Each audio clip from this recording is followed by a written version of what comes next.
Nos momentos que antecederam a morte de Jesus Cristo, aconteceram fatos complexos que, sem nenhuma dúvida, merecem a nossa atenção.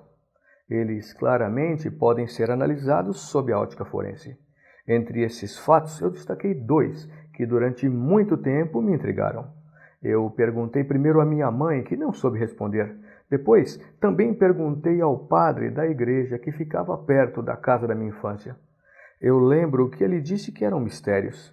Não passava uma sexta-feira santa sequer sem que eu parasse para assistir ao filme que mostrava o sofrimento de Cristo até a Gólgota. Eu sempre observava aquelas duas cenas, querendo compreendê-las, querendo saber o que havia por trás daquilo. Na primeira, pouco antes da crucificação, lhe ofereciam vinho com fel. Ele experimentava, mas recusava. Na segunda, quando ele já estava crucificado, ensopavam uma esponja com vinagre e levavam-na à sua boca. E então ele aceitava. Por que lhe ofereciam essas bebidas? Por que ele recusou na primeira, mas aceitou na segunda vez? Por que não lhe davam água? Bem, depois de muitas análises e conjecturas, eu posso responder a essas questões. Vamos lá.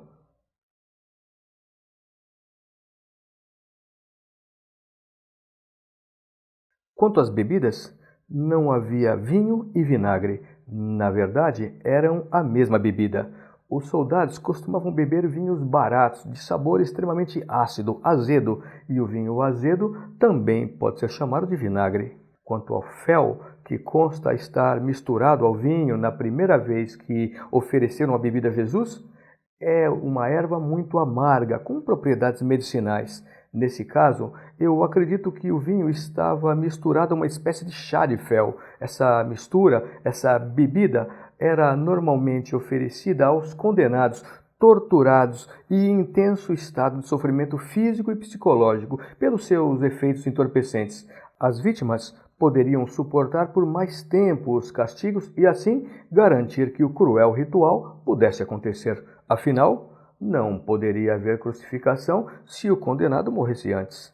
E a bebida foi oferecida a Jesus Cristo exatamente antes do momento em que o pregariam à cruz, muito provavelmente para que pudesse suportar a dor que viria. Acontece que Jesus não aceitou a bebida da primeira vez. Isso consta em Mateus 27:34. Consta que ele provou e recusou. Bem, eu não tenho dúvidas. Jesus provou porque julgou que fosse água. E por que recusou? Eu li algumas vezes que recusou por causa da surpresa pelo sabor azedo e amargo. Mas tenho convicção que a recusa não se deu por essa razão. Na situação em que se encontrava, pouca ou nenhuma diferença faria o gosto da bebida. Jesus, na realidade, sabendo de seus efeitos, recusou-a porque tensionava manter-se sóbrio, lúcido e consciente durante a crucificação. Eu acho que isso está muito claro.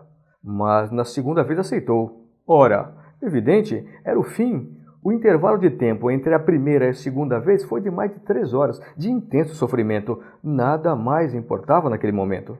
Por fim, por que não deram água a Jesus Cristo? Nesse caso, eu acredito que por 2 motivos. Primeiro, porque a sede provavelmente fazia parte do castigo.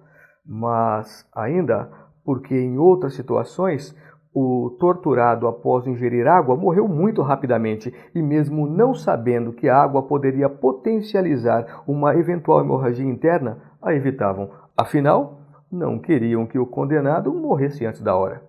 Bem, do ponto de vista estritamente forense e científico, são essas as respostas. Talvez você discorde, talvez você ainda fique com dúvidas. Se for o caso, escreva. Vamos conversar sobre isso. E esses foram os 2 minutos de perícia de hoje.